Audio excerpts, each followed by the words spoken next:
Exciting. First ever Tastemakers cross episode. It only took a few weeks to happen. It's been in the works for a while. I am here with the legendary Joe and Kat from Joe and Kat's Chats.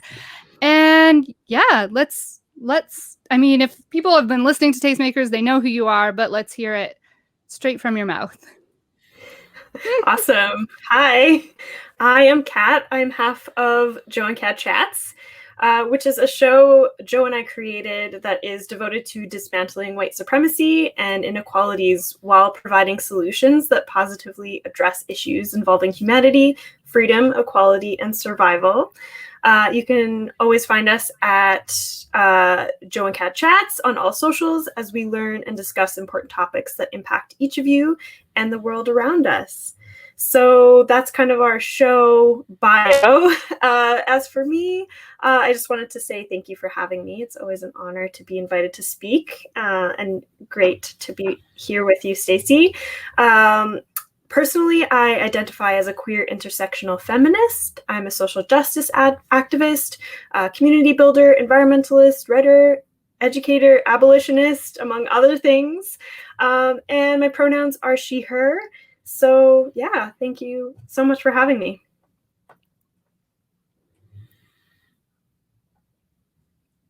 Go for it, Joe. Let's hear. Yeah. Oh gosh. Yeah. Joe Nice. A few people know who I am. I've played a couple of shows, been a few places, sold a few records, been to 48 countries. I have a couple of master's degrees, one in intercultural services and healthcare from Wake Forest University, another in nonprofit management from the University of Baltimore. I've been considerably more active socially and politically now, especially since the pandemic has begun, because right now we are all facing a clashing of crises at the same time, whether it's environmental or social or political or economic. And now more than ever, I've been using my platforms that I do have to bring awareness to these crises and try to come up with solutions, durable solutions to combat them. Yeah, amazing. Our circles overlap in so many different realms. So obviously we have Base Coast in common, we have social justice in common, but for this episode in particular, you are out there on the radio waves talking about white supremacy. I am here talking about harm reduction. If we were to make a Venn diagram, they would be completely overlapping. Harm reduction is a white supremacy issue. It is a social justice issue. It is a feminist issue. It is all of these things at once. And that's really, other than that, that's the door we're opening today. So we can take it whatever way. Let's dive in. Let's jump into it. I'm looking forward to this. And thanks for having us again. Yeah, of course. Of course. Congrats on 41 episodes. Yeah, we just finished 41 yesterday. And the episode we did, the most recent episode, was about race, the media, and white fragility. So yeah, we still have our podcast thinking caps on from yesterday, and the juicers are still flowing, and the dishes are still hot, if you know what I'm talking about. So yeah, we're ready to go. Yeah, always. I kind of think a natural place to start, and festivals are probably not, at least in Canada. We can't speak for neighbors down south. We will not see any big gatherings this summer. So let's put ourselves back in that headspace though, and think about that festivals, and think about the reason why people go to music festivals. We often hear the acronym PLUR. So let's kind of unpack where that sits with white supremacy. So for folks who have maybe never heard this acronym before: peace, love, unity, respect. Does that jive with anti-racism work? Is it in line? Is it sit in tension with it? Wow. Kat, you want to tackle this first? I mean, there's a lot to be said. I think initially appears as such a wonderful acronym to be using for these spaces, because really, who doesn't want peace, love, unity, and respect in any space that they're showing up to? Although I will say that I think we do need to get into the application and maybe failures of that attempted application that happen in spaces like these festivals that, you know, we've all been to and frequented. So yeah, I mean, I guess that's my first thoughts on this subject. Mm-hmm. Interesting, because I know Plur seems to be this idyllic or even idealistic pie in the sky acronym where it's like, hey, you know what? Yes, let's go ahead. Peace, love, unity, and respect. Let's be hippies and run around on a farm or in a field in the middle of nowhere and listen to loud music on PK sound systems and have fun and do mushrooms and eat all the fried food, especially, and breathe all the fried air that we can possibly want to breathe. You know, and everything seems okay and perfect. But when you go back to wherever you live on Monday morning, all of that goes away, and you still have to face racial discrimination. You still face white supremacy. You still face wealth inequality. You still face misogyny. You still face division among economic classes and social classes. You still face disrespect because of the religion that you potentially could practice, or the color of your skin, or the zip code, or in Canada, the postcode in which you live. So I understand the idea of having Plur as this utopian sort of situation to be when you're in that particular space.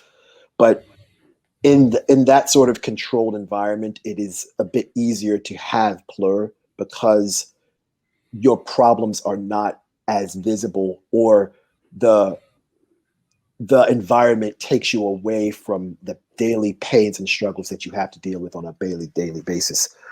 A couple of weeks ago, about 3 weeks ago, Kat and I did an episode about the Black History Month about men in music, Black people in music, and we outlined Bob Marley. And I think it was the Bob Marley live album, Bob Marley said, one good thing about music, when it hits, you feel no pain. And that's from the song Trenchtown Rock. And when you're in that sort of musical environment, when the music hits, you don't feel any pain.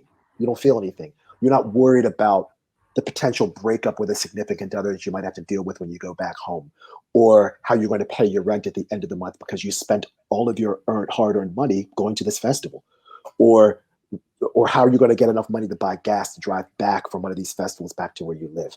You don't think about that because the music's hitting. And when the music hits, you don't feel any pain. But when the music stops and everybody packs their tents up and everybody puts everything back in the coolers and dumps out the water that they've had there for 3 or 4 days because the ice is melted, now you're back, as Soul to Soul said back in 1990, you're back to life, back to reality.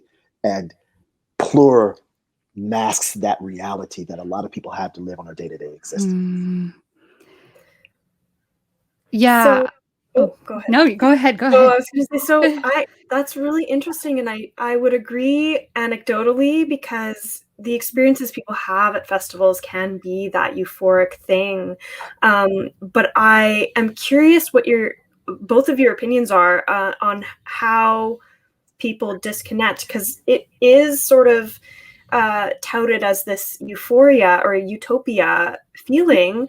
And I mean, people do have that experience, but don't we also bring, our, intrinsic racism, intrinsic sexism? Don't people show up with that still in these spaces?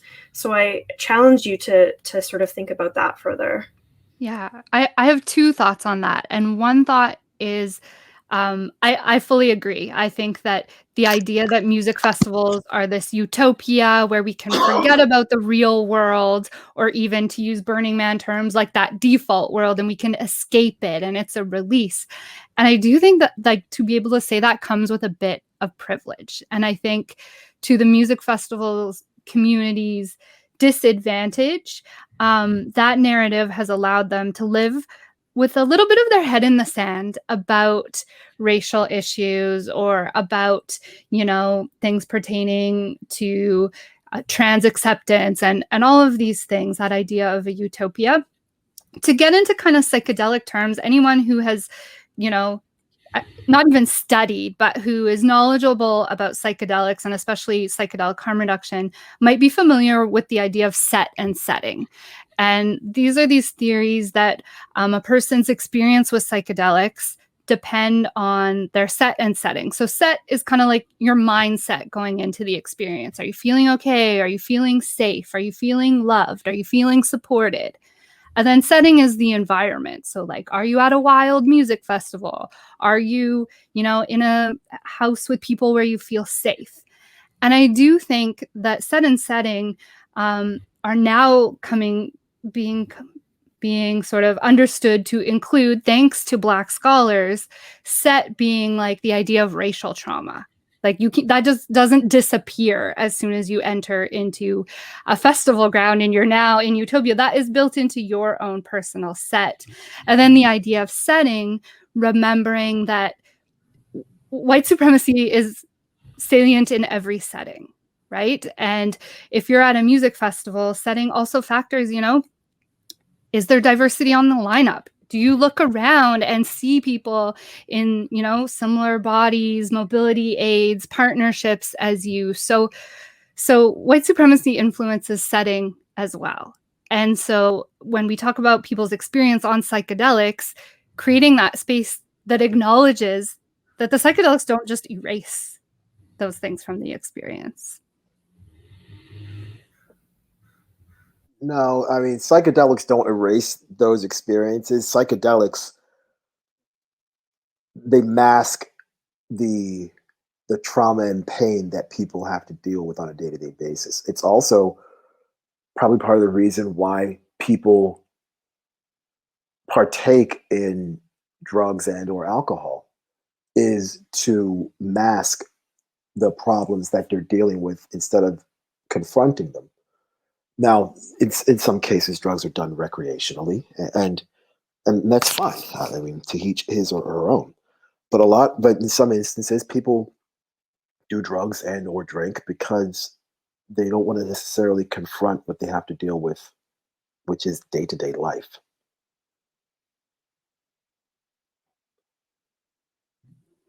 Yeah, I think it's interesting that you bring up that point, because we're living in a time where psychedelics are really emerging as therapy for PTSD, and people are having more and more access to these, in this context, medicines, which if you listen to my show, you'll know I always say that with quotation marks, to healing, for PTSD through, psilocybin therapy or MDMA assisted therapy.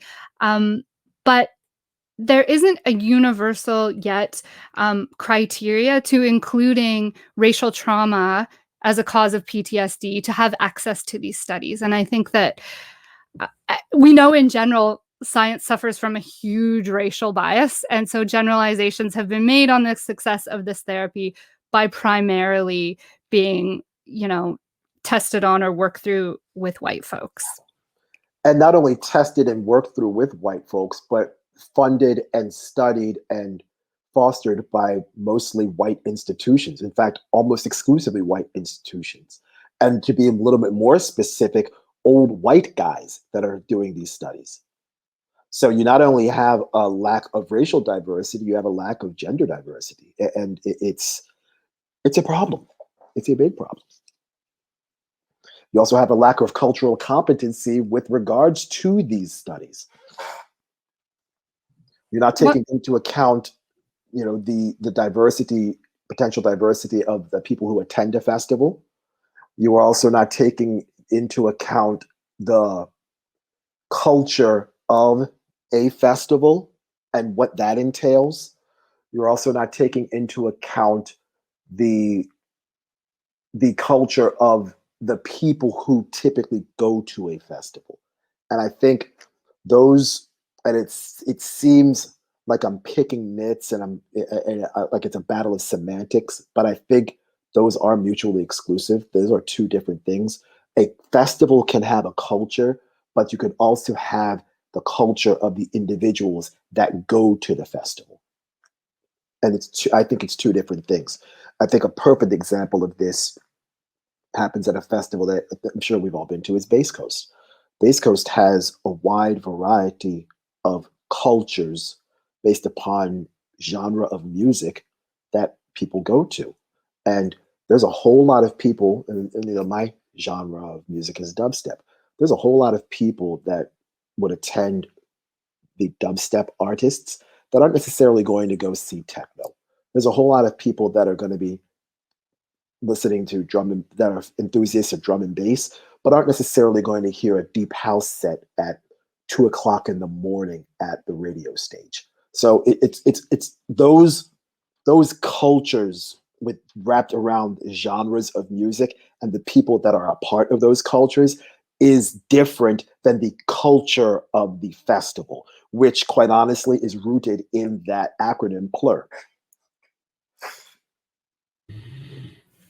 Yeah, that's a really interesting point to bring up and to sort of separate those two things, because I agree, like the PLUR acronym is sort of the intention usually made by the festival people, which is like lovely, but the impact of that is a totally different thing for both the people attending and also the people who are throwing this the party, whatever it is. And yeah, I think it's just something that is an interesting conversation when we bring harm reduction in, because harm reduction came from sort of the drug use, health, aspect of all of this, but is racial or racism white sorry, the dog is barking.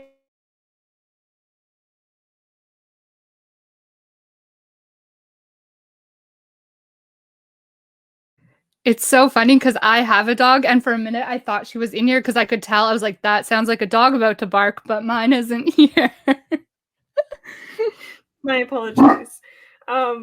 So yeah, I mean, white supremacy is so ingrained, I think, in our culture here in North America, particularly. And my question is sort of, is racism included in sort of the harm part of harm?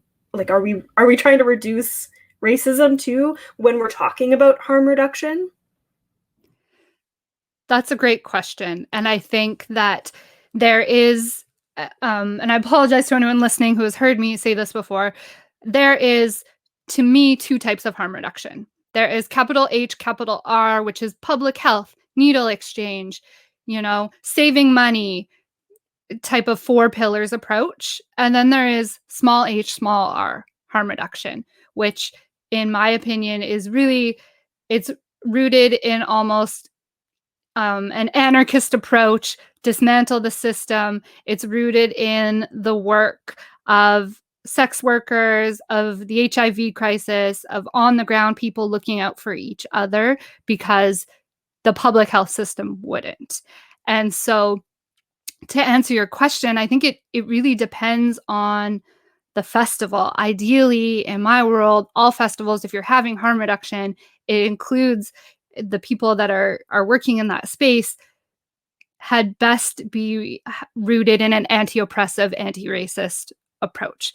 But is that universal for all places that are safe spaces? No. And is it guaranteed every single time? Obviously, no. But should it be? 100%. You know what? Stacy, you're in Canada, right? Okay. I'm in the United States, and what I'm going to say might take a minute to unpack, but I think it's going to make I think there is a correlation to this. There's, and Kat, I'm sure you probably have heard me say this. I've played festivals in Canada, and I've played festivals in the United States. I've played festivals in other countries. I played a festival in Croatia. I played a festival in Belgium. I've played festivals in other countries. But specifically from a North American perspective, the idea or concept of harm reduction is certainly more prevalent in Canadian festivals than in United States festivals. There is There are two reasons why I think that is. Number one, clearly the healthcare systems. Everybody in Canada has healthcare. Thank you, Tommy Douglas. Everybody in the United States does not have universal healthcare. As a result, in the United States, there is caregivers are focused on administering care through what is called the defensive practice of medicine. The defensive practice of medicine is when a caregiver does just enough for the patient to prevent them from being sued by the patient. Whereas in Canada, everybody has healthcare. So as a result, there is not a defensive practice of medicine that is employed. There is more of a focus on preventative care rather than reactive care. So, and I can speak to this from personal experience. I've played, I'd say, at least a dozen festivals in Canada, at least. And there's what I have not seen are 6'4", 6'5", 260-pound guys with 24-inch arms wearing black shirts with the word security on the front. What I have seen are a whole bunch of harm reduction people walking around the festival with containers of Naxalone and bottled waters and first aid kits, walking around saying, "Hey, are you okay? Do you need any help? Are you all right? Is everything okay?" Flip that to where I am in the United States. You're going to see a whole lot of dudes that can bench press a refrigerator, but not a whole lot of people walking around making sure that people are okay.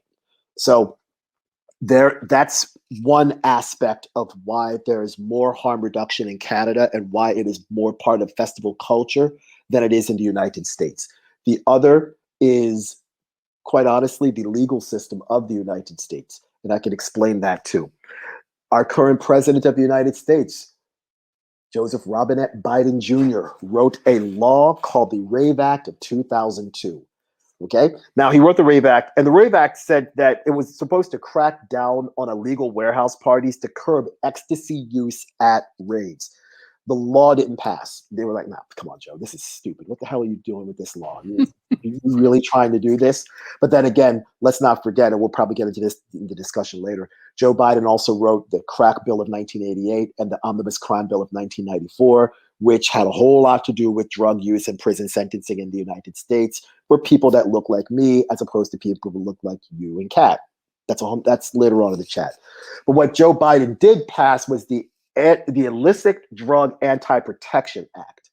Now, what this act did is it was an extension of the Rave Act, and it disincentivized venues from using harm reduction for fear of arrest or prosecution. So with the Rave Act, if you were involved in throwing the party in any capacity, from club owner, bartender, harm reduction worker, and some illicit drug activity was involved in the course and scope of the venue, you went to jail because that was part of the Rave Act. But now with this Illicit Drug Anti-Proliferation Act, the last thing you'd want to do is to have harm reduction workers work at a venue, because if there's harm reduction at a venue, naturally the cops will be tipped off to think, well, wait a minute, what you need harm reduction for if there's something that's could potentially dangerous that could potentially happen? Why would you need harm reduction? Oh, there must be drugs there. Hey, let's get in the car. Let's bring a couple of dogs down. Let's bring the mace and let's crack some heads and arrest some people. We don't care who we arrest, because fuck it, we got the Rave Act to back me up. We can arrest everybody. And if there's some other illegal shit that's happening, RICO Act, which is a whole other conversation that might even not be in this course and scope of this show. So harm reduction, and I don't think Canada has laws like the Rave Act or the Illicit Drug Anti-Proliferation Act. So as a result, harm reduction is not discouraged, but encouraged in Canada, because the last thing Canada needs, or quite honestly any festival would need, is somebody dying because they were at a festival and did a little bit too much drugs or had a bit too much Jack and Cokes late at night. So there are differences to this, and Canada's infrastructure as a country supports harm reduction as opposed to the United States craziness, which doesn't. Yeah, thank you for that context. And you're 100% right. We are lucky, especially on the West Coast. So, yes, generally harm reduction is more widely accepted on Canada, but it is, I would say, a gradient heading to more accepted on the West Coast. So, to have a festival out, you know, in BC, we do have, and I will say, privilege of, we have an FTR, our drug checking machine. So people can come in, share a sample of their drugs, find out what is in it, to what degree, learn about it, get it back, pick up stuff to do it safely, and then carry on with the rest of their night. What this also means, and this is kind of just my personal opinion, that strong harm reduction that works well with security, and your security is on board with a harm reduction approach, keeps cops out of festivals. Yes. If you can, hell does. Yeah, so it's a good example in how to support and manage conflict and keep people safe without police presence. It's when people get too rowdy and they don't have a sanctuary tent to kind of get their bearings in, where police have to be called in because you don't have that network in place. But to kind of build on what you said, like, yes, Canada is more accepting of harm reduction. There's a little nugget in there I want to pull out, is that even with the presence of strong anti-oppressive harm reduction, to go back to that idea of setting, is that it doesn't mean necessarily that racialized folks will feel more comfortable being high in public. Like, whether there's harm reduction or not, the privilege to talk about drugs or be on drugs in public spaces is an etching done by white supremacy, no matter which country we're in. So it doesn't surprise me that people may see a harm reduction tent and not want to enter it, especially if it's staffed by like a lot of white folks. And so there's that, I think, really important acknowledgement.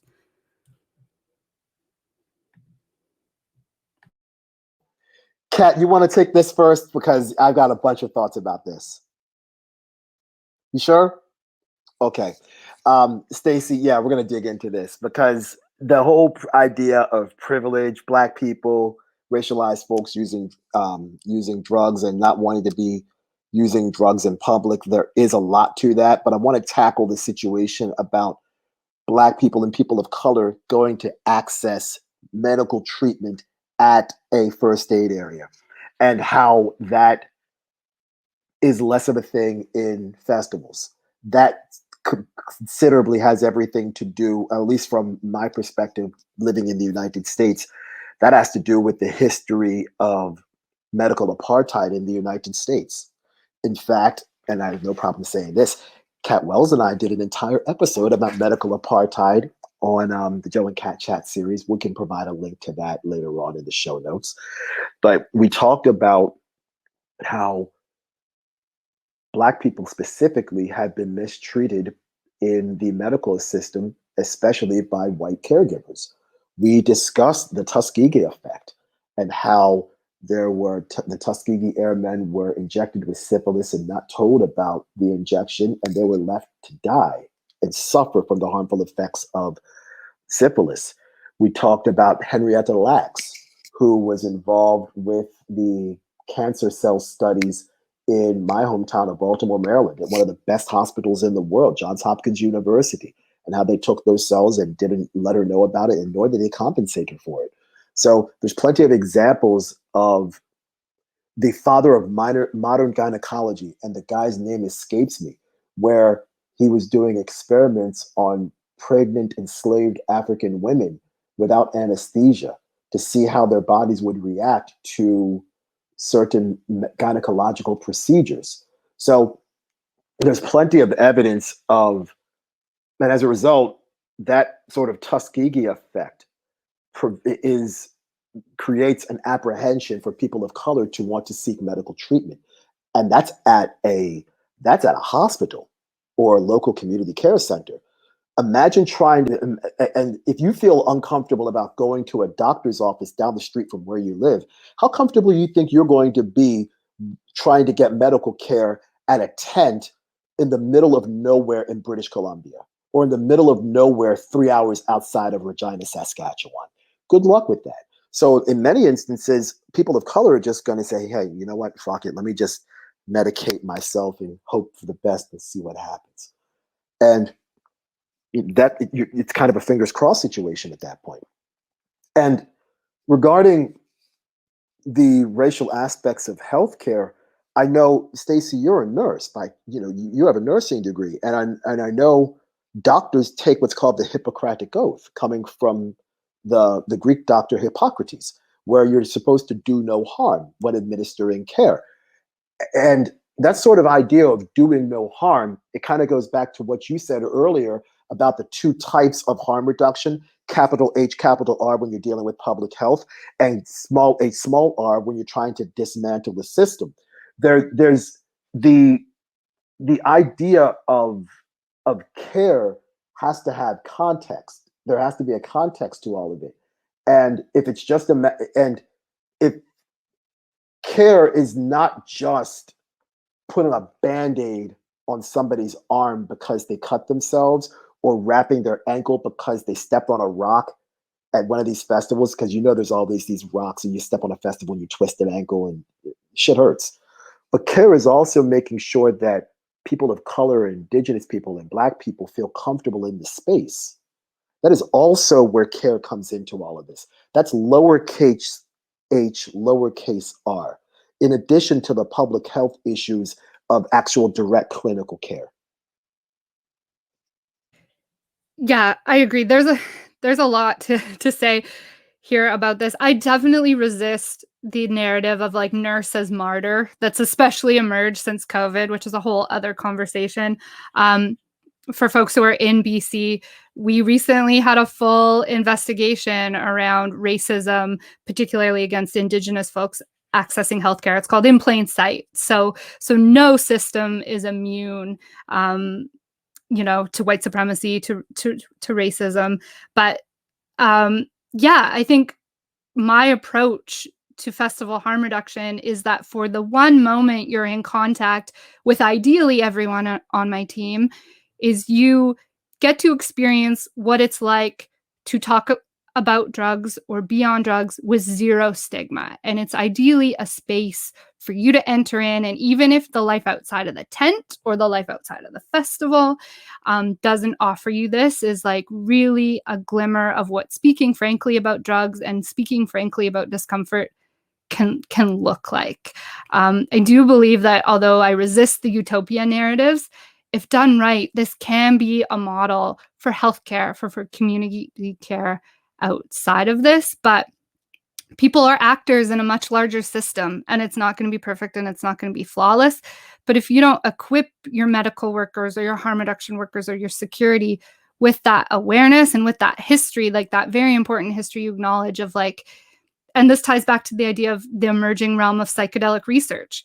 No wonder it's a challenge to recruit participants, BIPOC participants of scientific research, when for those very reasons that you named. And so it becomes a bit of a what, not a chicken or egg, because I really hate that analogy, but at what points can we filter interventions through to disrupt this cycle that we're in?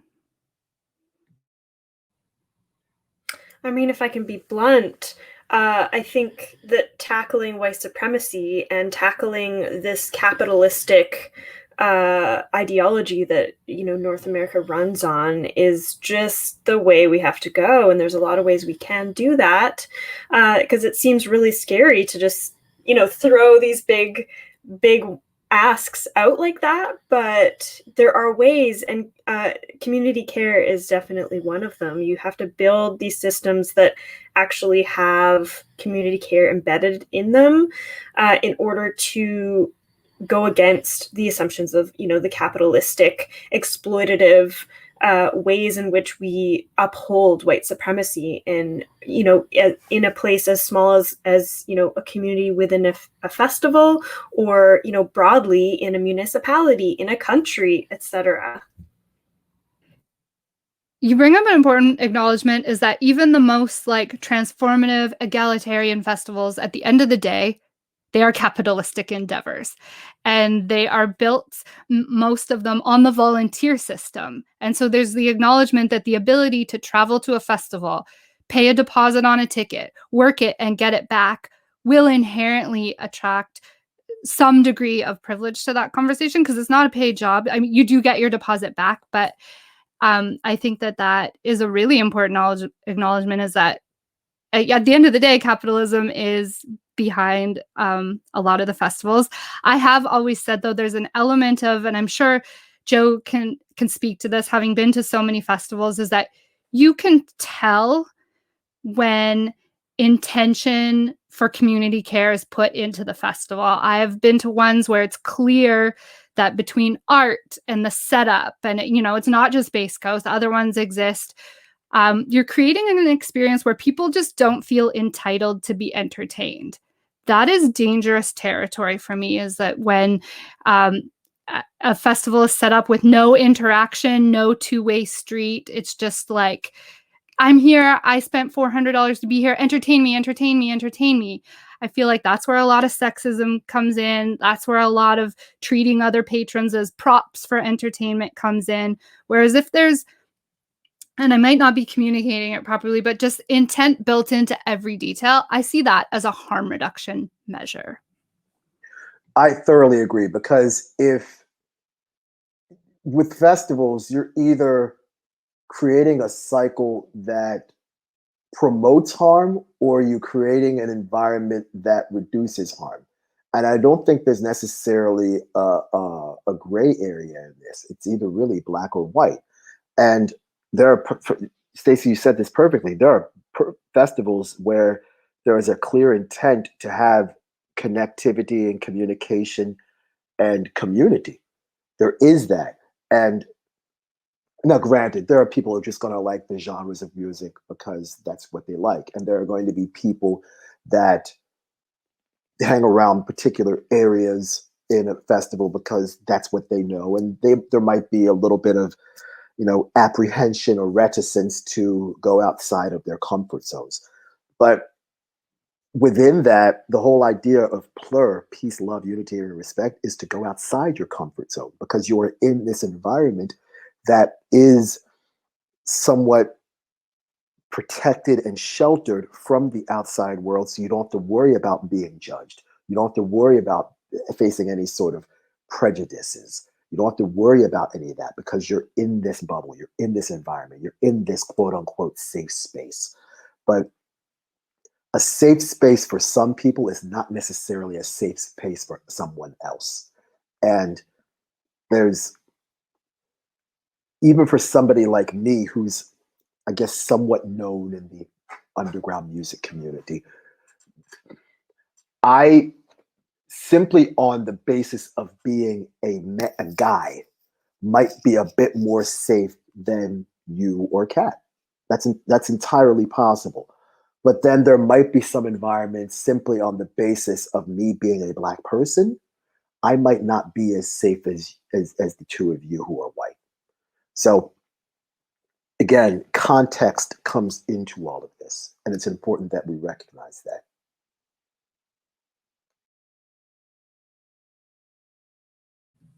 Yeah, I think my question then is, how is the responsibility shared? Whose responsibility is it on to? And I encourage festivals. No one should ever be calling their festival a safe space. That doesn't exist. That's way too plur. That's like plur plus plus. You can't. It's an impossible thing to create. However, we can put interventions in place to create a safer space. But no festival has yet to earn that title of safe space.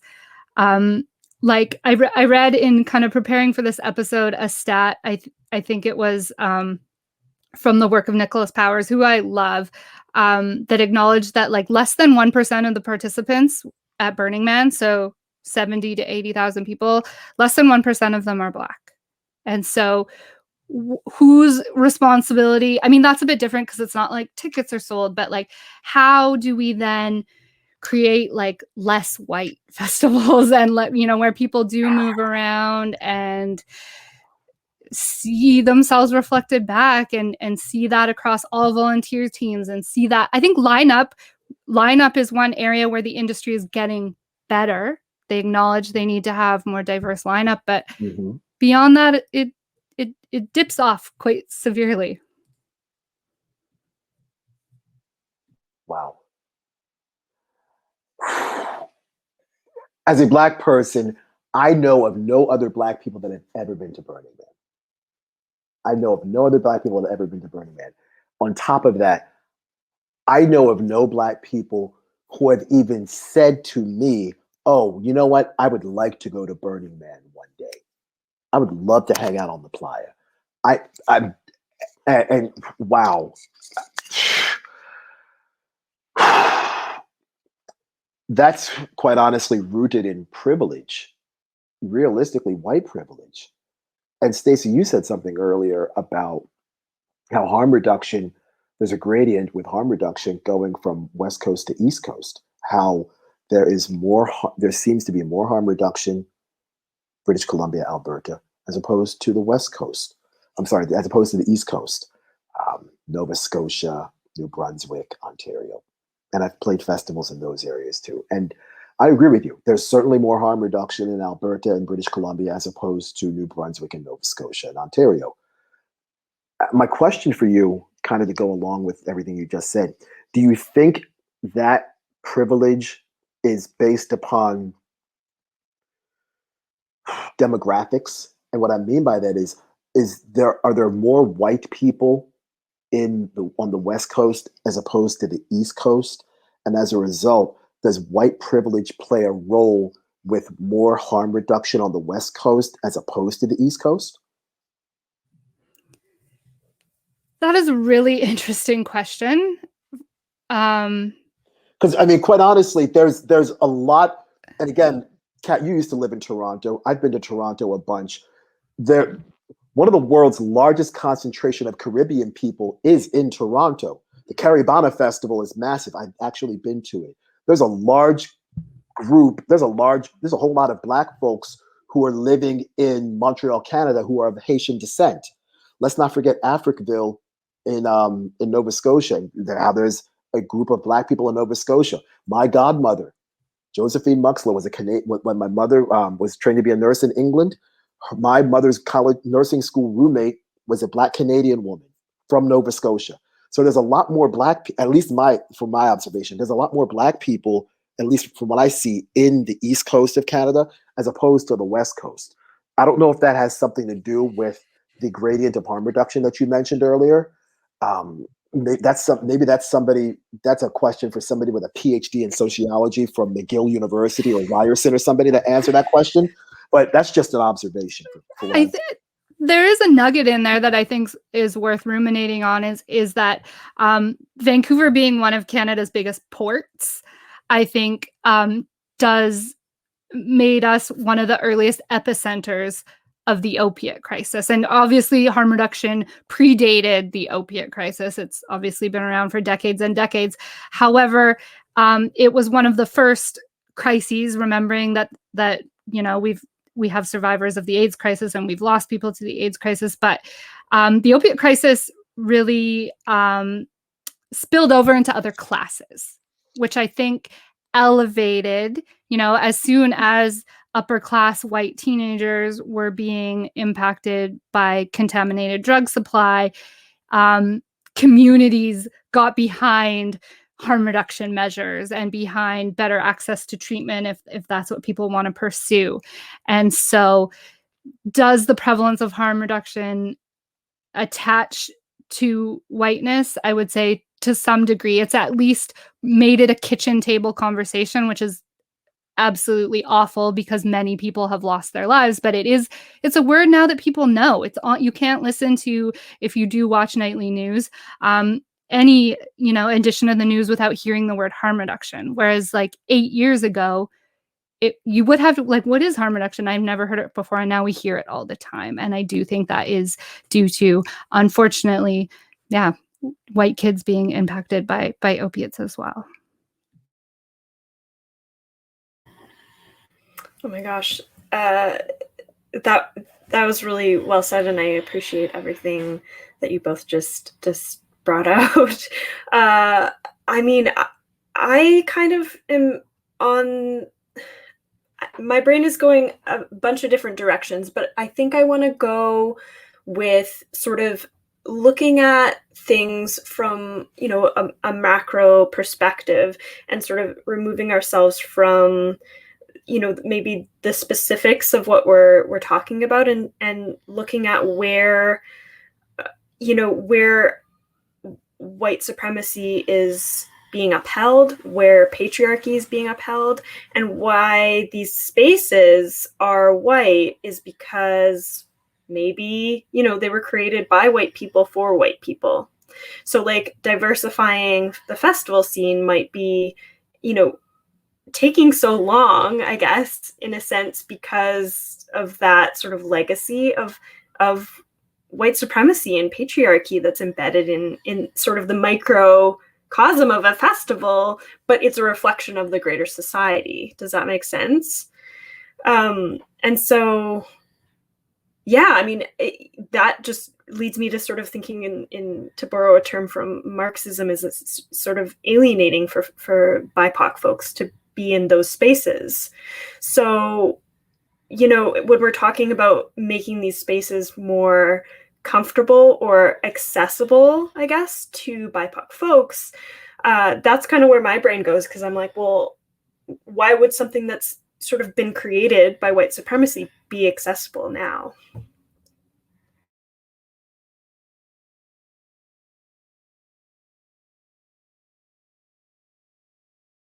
I'm giving this one over to you, Joe, to go first.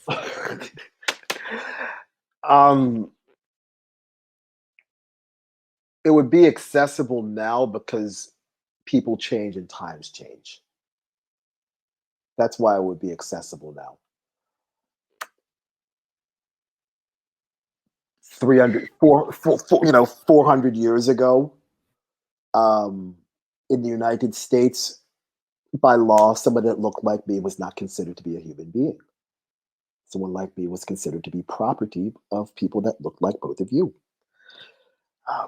In 1865, somebody that looked like me was no longer mandated by law to work in fields and pick cotton and work for people that look like both of you. Times change. In 1910, women in the United States were finally allowed to vote. Before that, women were not allowed to vote. Times change. In the 50s and 60s, people that looked like me that performed, were musical performers, were not able to eat in restaurants in certain places in the United States. Now that's not the case.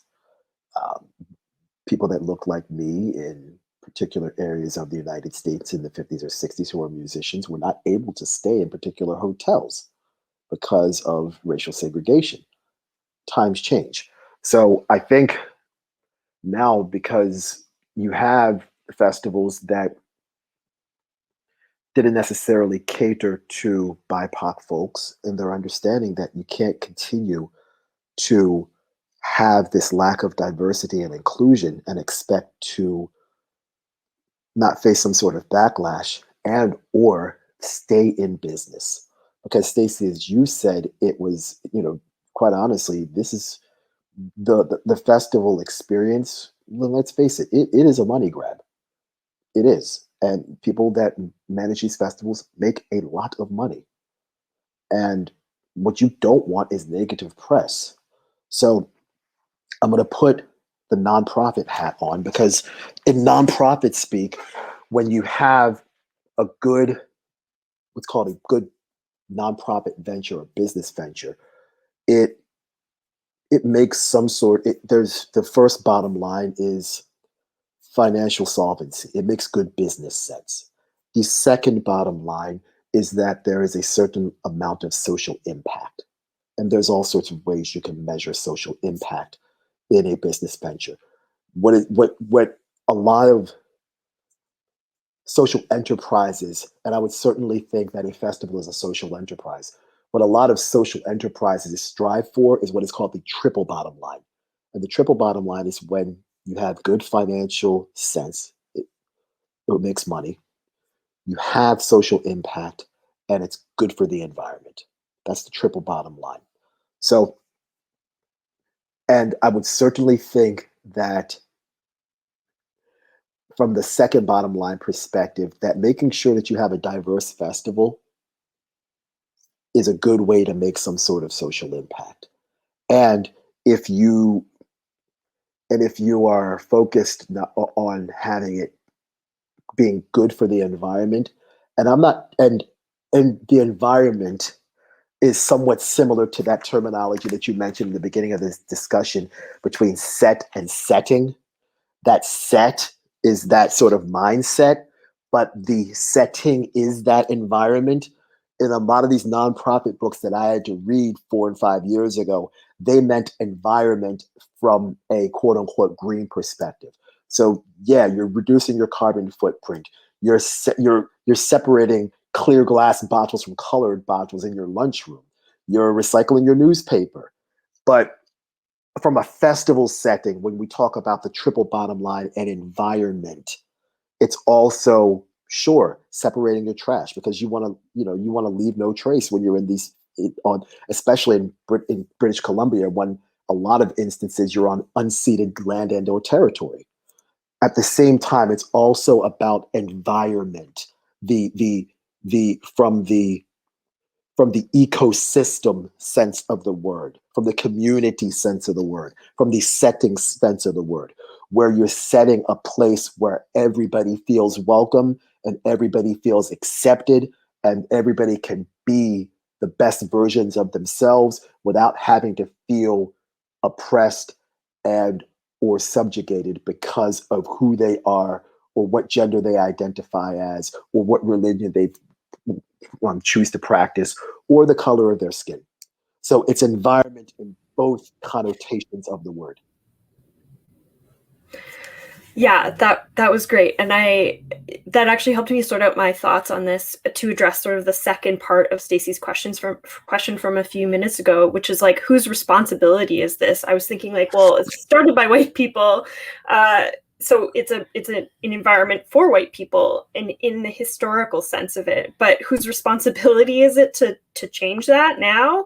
It's white people. Like we talk about this all the time on Joe and Kat Chats, is like I'm a white woman. I understand that I have the responsibility to talk about race with people because other white people get uncomfortable sometimes, or, have questions that should not be put upon BIPOC folks. The emotional labor does not need to be exerted when white people can be talking to other white people about how the system works and how racism and sexism and all the things are perpetuated and upheld by us because the system was created for us as white people. So. And Kat, thank you for saying that, because it kind of goes along with what we talked about yesterday towards the end of yesterday's episode. And I'm going to get emotional again, like I did yesterday when I mentioned my Uncle Ansel. When my Uncle Ansel told me as an 11-year-old, he said, Joe, you either call somebody in or call somebody out. And now more than ever, especially in these situations, we either call somebody in and say, hey, look, we need to have this conversation. Or we call somebody out by saying, hey, look, asshole, you're not doing this right. Fix this. Do better. Not only do better for BIPOC folks, but fucking hell, do better for yourself. Do better for your community. So there is no more being kind of on the fence or we might do this, we might not, or maybe we'll look into it, or send me an email or text me later on or shoot me a message on Facebook and I'll get back to you, or send me a DM on Instagram or Twitter and we'll look into it and I'll have my people call your people, which is you always hear that in the entertainment industry. I'll have my people call your people, and nobody ever calls anybody. And as I'm sure we all know, at the end of the day, when it's all said and done, there is always more said than done. And there seems to be a lack of action and a whole lot of talk.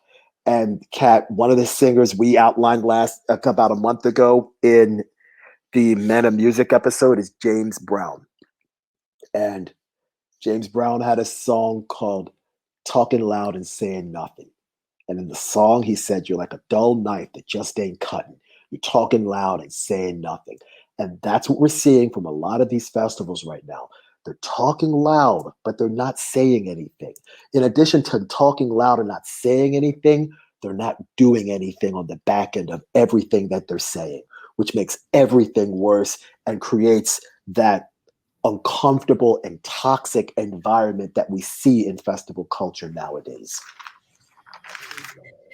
Yeah, agreed. All of that is, really well put. And just to sort of clarify further, like when I'm saying not, white people need to be having these conversations, I'm not saying like in a segregated way. I'm saying white people need to be the ones because we're in the position of power. We need to be centering BIPOC voices. I mean, at their discretion, of course, because not every BIPOC person is comfortable sharing their experiences or talking about these issues, but there sure as heck are a bunch of BIPOC people that are educators, and we should be amplifying those voices. And so like we just need to keep in mind, we need to check our privilege. We need to be having these conversations, amongst our peer groups, our families, whatever, wherever you can. But at the same time, we need to be also inviting people that don't look like us into these conversations, because clearly that's the problem in some of these spaces. So. And when we talk about diversity and inclusion, and I think, wait a minute, Kat, didn't we do an entire episode about diversity? I think we did, or at least spent a part of an episode talking about it. But I forget who came up with this quote. The name of the scholar escapes me, but it's a quite appropriate quote when we talk about diversity and inclusion, especially when we're talking about festivals. Because when you go to a festival, you dance and you have fun. You dance in the field, your socks and shoes get dirty, your feet get muddy, and everything's all wonderful. And the quote about diversity and inclusion went something like this. It said, diversity is being invited to the party. Inclusion is being asked to dance. I'm going to say that again because at times I say some stuff and it goes over people's heads. Diversity is being invited to the party. Inclusion is being asked to dance. If anybody's watching this or listening to this, I want you to hear those words and hear them real nice. And I'm going to say it a third time just in case to give you a chance to get a pen and paper. Diversity is being invited to the party. Inclusion is being asked to dance. There's a whole lot of BIPOC folks that play music at festivals, but aren't necessarily asked to dance. And we need more of that. Yeah, I think that's a beautiful note to wrap up our conversation on. I do want to call out a couple of things. I want to thank you for specifically acknowledging the links between sustainability and these issues. Not to get too like ecofeminist here, but I do believe how we treat Indigenous territory is a proxy for how we treat more vulnerable members of our community. So thank you for sneaking that in here. You're welcome. I also want to acknowledge that calling in is harm reduction. So to build on that, it is a harm reduction skill. And yeah, obviously I know we could keep going, and I think we should definitely plan to chat again because the intersections of these conversations are so prevalent and important. And for people who are listening, as you are grieving loss of another festival season, soak in this conversation. And when things open up again, vote with your dollar, do the work, look at festival lineups, look at who's curating, like make informed choices about where you want to spend that hard-earned money to attend a festival. And are they progressing on the work and showing interest in these conversations is kind of my takeaway. Any final thoughts for you folks? Thank you, Staysee, for having us. And just like to kind of piggyback on everything you just said, if you want to have diversity and you want people to help you with this stuff, you call a brother Joe Nice. I'm available. All right. I know what it is. I can get loose on the turntables, but I also got a little bit of brain power up here to kind of dissect and absorb everything that's cooking. Out to you, Stacy. Out to everybody at Tastemakers Radio, Dash Radio, the Sanctuary Radio Show. Out to my sister, Kat Wells. Out to everybody that supports Joe and Kat Chats. Yeah, I don't even have anything else to add. So thank you so much. That was really well put, Joe. And thank you, Stacy, for having us. Yeah, all of that. Yes, all of it.